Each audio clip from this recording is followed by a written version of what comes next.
Hey there, this is Lisa from the Backward Glance, and today is December 12th, 2019. I'm back with another What Sold Quickly on eBay video.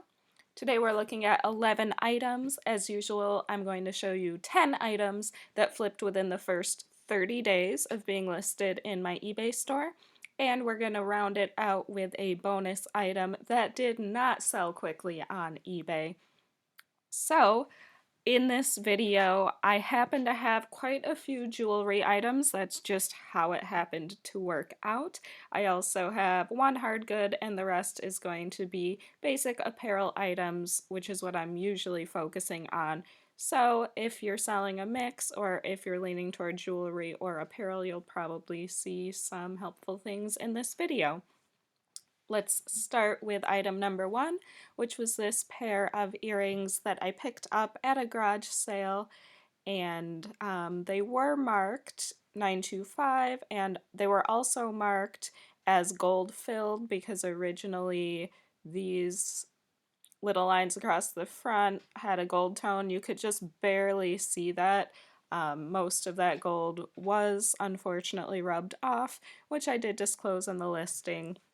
I've been doing really well, as you'll see, and are probably not surprised by if you sell jewelry with anything in this sort of southwestern look in sterling silver. So I picked these earrings up for $1 and sold them through offers to watchers for $14.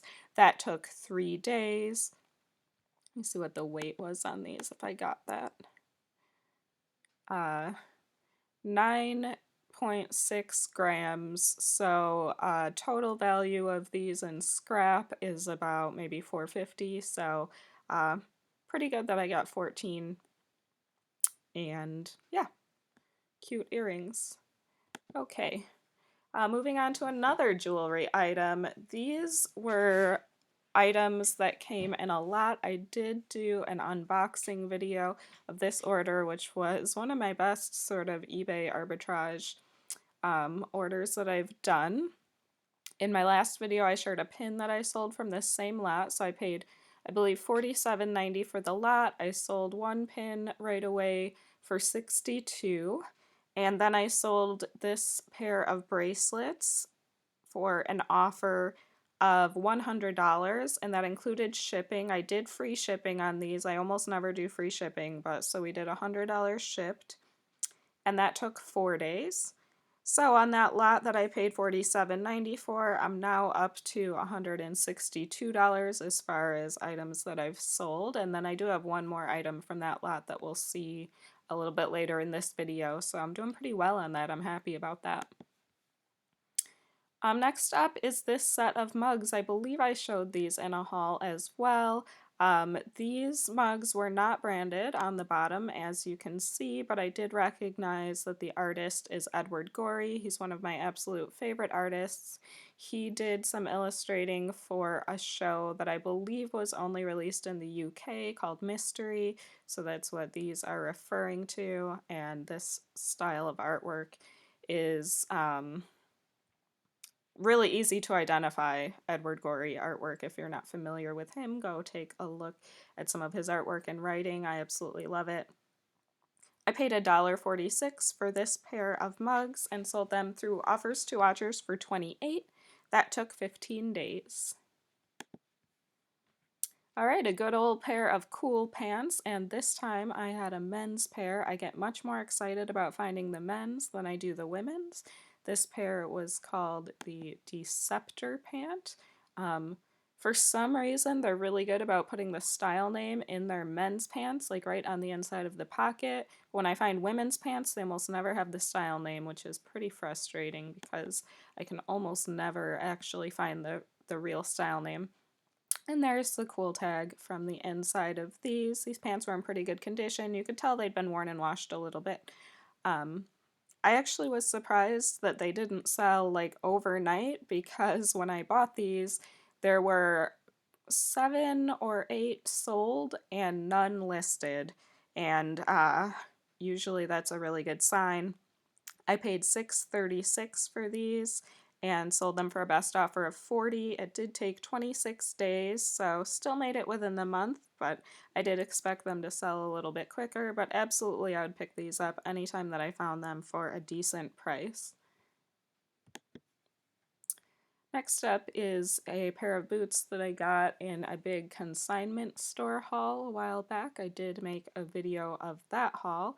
These are by Donald J. Pliner. This is an expensive brand that's a little bit hit or miss. So far in my experience, I've only tried to sell it a few times, but I thought that for the season and animal print being so hot right now that these would do well, and they did. So I paid $9.50 for these. That was on a 90% off sale at the consignment store, so they must have been marked around like $89.99, and then with tax and everything came to $9.50. I got my full asking price for these of $88, and that took 29 days to sell. I did send out a few offers on these, so I was definitely getting some interest. A little bit surprised actually to sell them at my full asking price, but hey, I love that.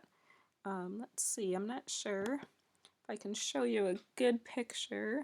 Oh, there we go. It was marked on the bottom there. So, nothing mysterious about this mark, just a clear Donald J. Pliner. So if you find that brand, I would definitely recommend comping the actual style that you have, because even though it's expensive, not all of the pieces do have a good sell-through, so just be aware of that.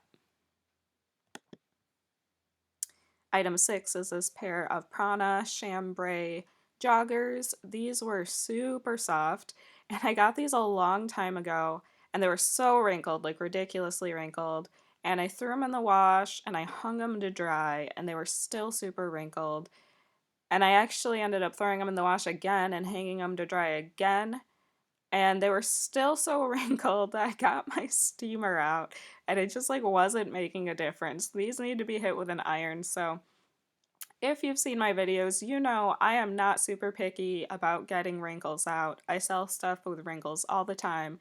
These kind of like crossed the line of what I was willing to list, and then I gave up on getting the wrinkles out, and hey, they sold anyway. So I paid $3.22 for these. I accepted a best offer of $21, and that took 27 days to sell.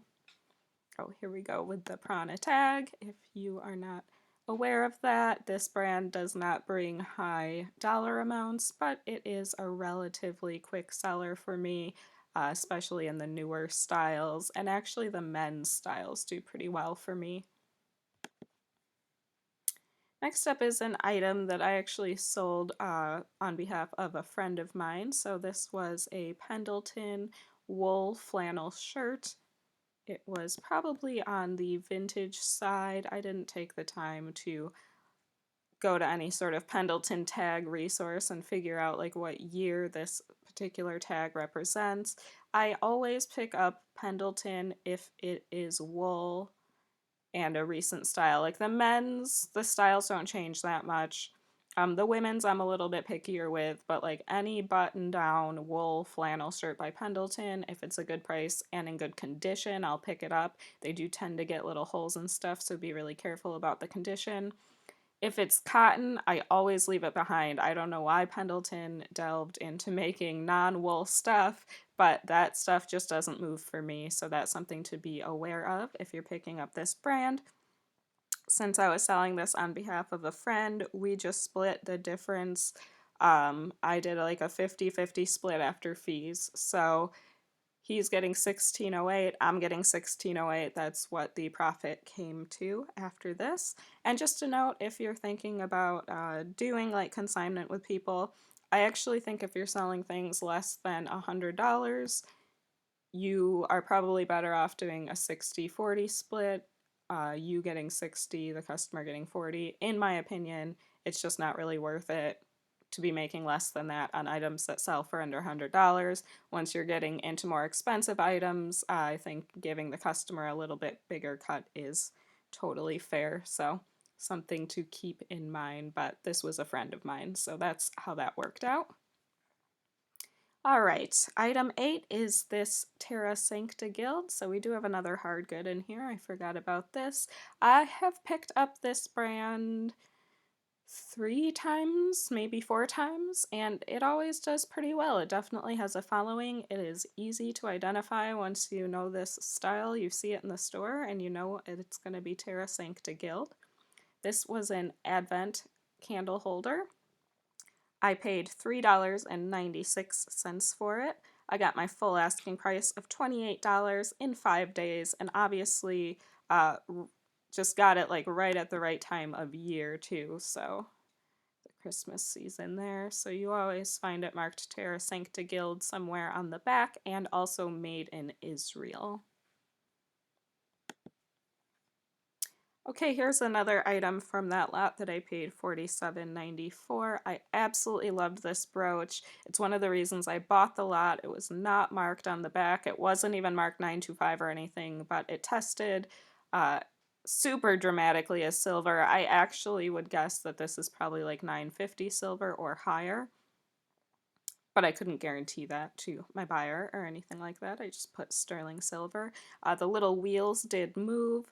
This is such a great brooch. I'm sure an artisan made it, and I'm shocked that they didn't sign it. It weighed just about 9 grams there.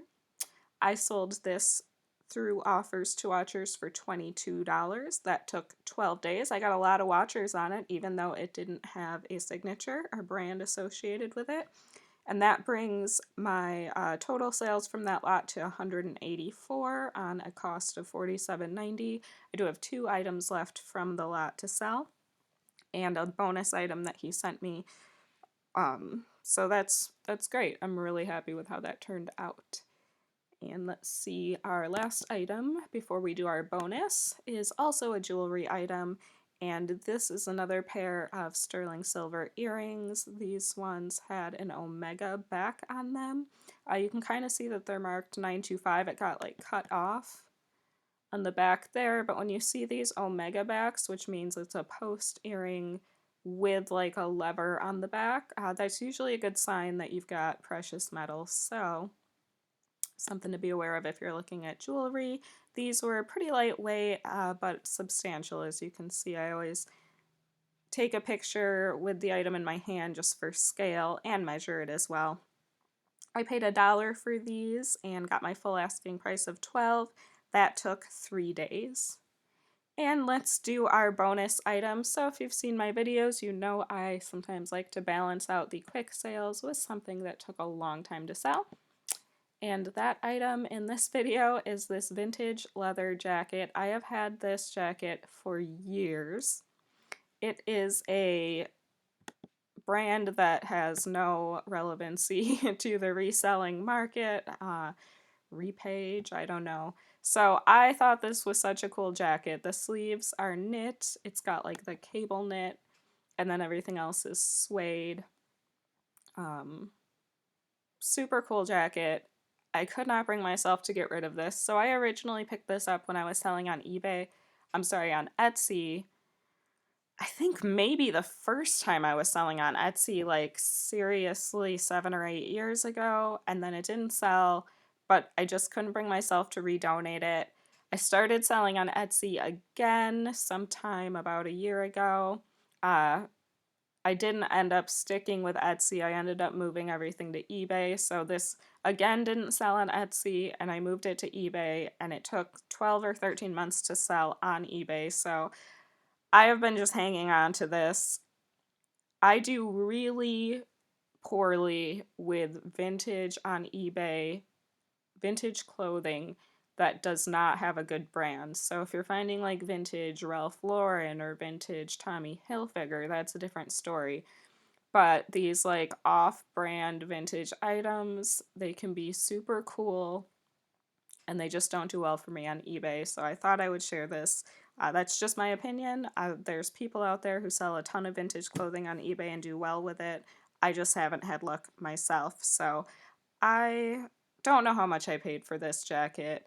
This was years ago. I probably paid $4 or $5 for it. That would be my guess. I sold this through offers to watchers for $20, and like I said, I think it took about 13 months on eBay this time, but I can't tell you how long it was actually listed for. I think it's cool. Let me know in the comments. Is it super ugly? Like, would you never pick this up if you were a vintage seller? Or do you agree with me? I knew that someone would like it eventually, so that's everything that I have to share.